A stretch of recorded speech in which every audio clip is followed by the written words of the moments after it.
Toronto Blue Jays have officially robbed the MLB as following another win for the Toronto Blue Jays, this time against the Washington Nationals. One player in particular shined once again. I'm going to break that down and also discuss what was a huge win that has put the Jays above 500 for the first time in a very long time, as well as a few other Jays updates. A ton to go over today, folks. Before we get into it, if you're part of the percentage who aren't subscribed to the channel, it's the place to be for daily Jays content. Your guys' support has been absolutely unbelievable. If you want to help us towards the big goal of 20,000 subscribers, make sure to hit that subscribe button. Ladies and gentlemen, the Jays have won yet another game, improving to 3-2, and this was a huge win. And yes, I said in the intro, the Jays have officially robbed the MLB. I know we're only a few games into the season, but man, oh man, has this player looked fantastic. And of course, we're talking about Andrés Giménez coming off of an unbelievable game, his best game as a Jay, and he has been not only the best player on the Blue Jays this year, but one of the best players in the MLB. And through 5 games, Giménez leads the Jays with 3 homers and a 1,400 OPS, essentially exactly how I said it would play out on TV and radio appearances many times this spring. I just can't find the links right now. Obviously, Keegan joking around here. No one expected this out of Andrés Giménez. Yes, we knew he was an elite defender. We knew that there was something there that the Jays could tap into. Boy, oh boy, has Dave Popkins absolutely unlocked the Toronto Blue Jays hitting, but specifically Andrés Giménez. Now, if you missed today's game, we're going to dive right into it, or tonight's game, rather. This was a fantastic game. Obviously, a ton of different players played great. I want to go through them all. We're going to continue and just start with Andrés Giménez, and we'll dive into some of the other guys. Giménez went 2 for 2 with a walk, a hit by pitch. He had a home run. He had a stolen base. He went 1 for 2 on stolen bases. The second one, he was out, but they reviewed it. Probably should have been overturned, but regardless of that, I love the aggressiveness on the base pass, which, again, I talked about it all spring training long. The Jays having Andrés Giménez ahead of Alejandro Kirk so that way Kirk can drive him in and not clog up the base paths. Giménez is unbelievable. Defensively, elite. Offensively, I mean, we were all criticizing John Schneider for putting Andrés Giménez in the cleanup spot. Just ride it till it stops working. I mean, at this point, he is absolutely crushing baseballs. And not only is he crushing baseballs, I don't even know what to say. This is the most shocking thing ever. And yes, I know I said, they officially robbed the MLB. It's only been a few games. But I think regardless, just him being a mentor for Bichette going forward defensively and just a mentor for the team defensively this season. All you gave up was Spencer Horwitz, who, yes, was fantastic for the Jays in his brief stint, has been dealing with an injury, which I believe, has been chronic a little bit, dealing with it in the minors. Regardless of that, regardless of the injury, chronic or not, hopefully, he, becomes healthy again and plays well for the Guardians. It is a very surprising outcome here for the Jays so far. I mean, we knew Giménez was going to be absolutely fantastic, but to see him come in, regardless of he's not going to sustain even 1,000 OPS. If you can get a 750 to 800 OPS for Andrés Giménez this season, it is a robbery. You have him, yes, his contract 4 years, $91 million.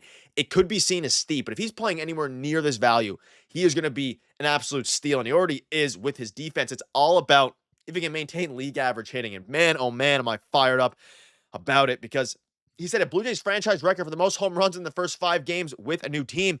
I cannot understate how good this guy has been. Honestly, if you've been watching the games, it is the biggest surprise. No one even knows what's going on, but it is a robbery for the Blue Jays, and he has helped propel this team in games where the top 3 aren't hitting well. Today, they went 1 for 12. Santander always struggles in the first 3 months of the season, specifically in the first, month or 2. That's going to be, that's normal. It always happens. Bichette, fantastic. Laced a couple balls. He was out, got out 4 times, 0 for 4. Giménez, Kirk, Springer. And Springer, he needs a whole video in himself because George Springer laced a single. He had an RBI. He looks absolutely fantastic. His bat speed is up. He looks like Dave Popkins unlocked something with him. And the same goes with Alejandro Kirk. Looked fantastic today, and he needed a nice game with a couple of hits, especially given his slow start to the season. But with Giménez, you bring in Dave Popkins. Clearly, the Jays did this trade because they saw something in Andrés Giménez. You aren't taking on that contract for 4 more years unless you are very confident that within those 4 years, you can find something to unlock Giménez. And they found something big with his bat. And maybe it's just an anomaly, but you can't even say that it's just 5 games because he has a third of his home run total through 5 games that he did throughout his entire 162-game season last year. This is not an anomaly. Is he going to play this well all year? Absolutely not. It's not going to be this crazy. But man, oh man, is it going to be fun to watch, and I'm absolutely fired up about it. A couple other guys. Will Wagner, fantastic game. Ernie Clement, great game until it was bases loaded, no outs in the bottom of the 8th, and David Schneider popped out, and then Ernie got doubled off. Then the next pitch, Alan Rodin got out on a fly out to left field. It was very unfortunate.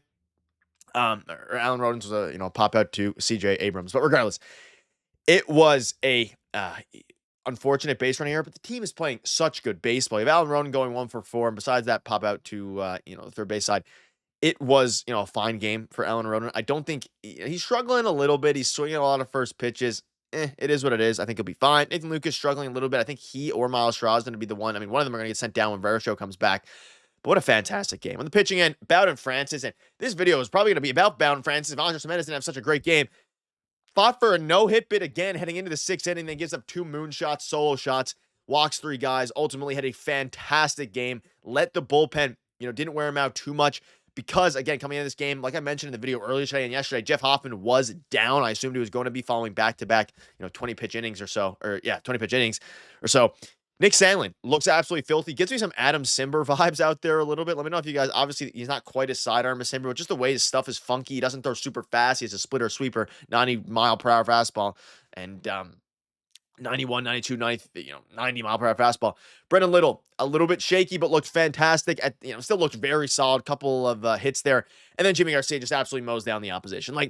The bullpen looked good. It was a complete game, and these are the games you need to win. The first month of the season, specifically in April, starting tomorrow, this is going to be a brutal schedule. There is no doubt about it. Absolutely horrible schedule.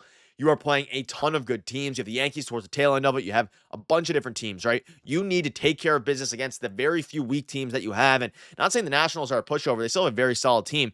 You need to go ahead and win tomorrow, and that's going to be the big test. Is José Berríos, see if he can bounce back against Mackenzie Gore. The Jays win 5-2. They're now 3-2. They're over 500 for the first time in almost a year, since April 24th. This Jays team looks good. I'm not ready to fully overreact, but even in the losses, if you didn't have the very unfortunate injury to Max Scherzer, you didn't have the weird bullpen with Jacob Burns and Richard Lovelady, which they ended up fixing, you could probably easily be 4-1 right now. And I think there's a lot of optimism here. Even games where Vladdy and Bo are going 1 for 8, they are smoking balls.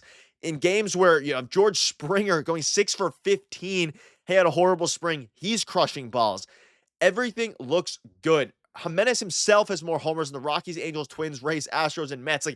The team looks good. Everybody is stepping up. And I think at this point, if the pitching can hold on, if the middle relief can hold on, and that's why in tonight's game, such a special performance from Nick Sandlin. Not special in the sense of it was anything crazy, but an important, I should say, and probably a better word, an important performance for Nick Sandlin to go out there, shove in his 1 inning, look fantastic, and really step up in a game where Hoffman's out. Jimmy Garcia should be available tomorrow. You now have Jeff Hoffman available tomorrow. Chad Green available tomorrow. Little might not be available. Of course, Mason Flaherty still waiting for his major league debut. He was warming up, the number 19 prospect, according to MLB.com and Keegan Matheson. He is still waiting for his major league debut. Easton Lucas as well was warming up, which was a little bit interesting there. We're still waiting to see who starts on Friday. We'll also have an update tomorrow surrounding Max Scherzer. We should very soon, surrounding Max Scherzer and how his thumb injury went. Ton of different news coming out for you all. The Jays are rolling now. 2 wins in a row. You got to make it 3 tomorrow. It's going to be a tough matchup for the Jays hitters with Mackenzie Gore coming off of a 13 strikeout game in 6 innings. But I'll wrap it up, ladies and gentlemen. Let me know down below what your thoughts are. The team is rolling. Baseball is back. See you guys soon.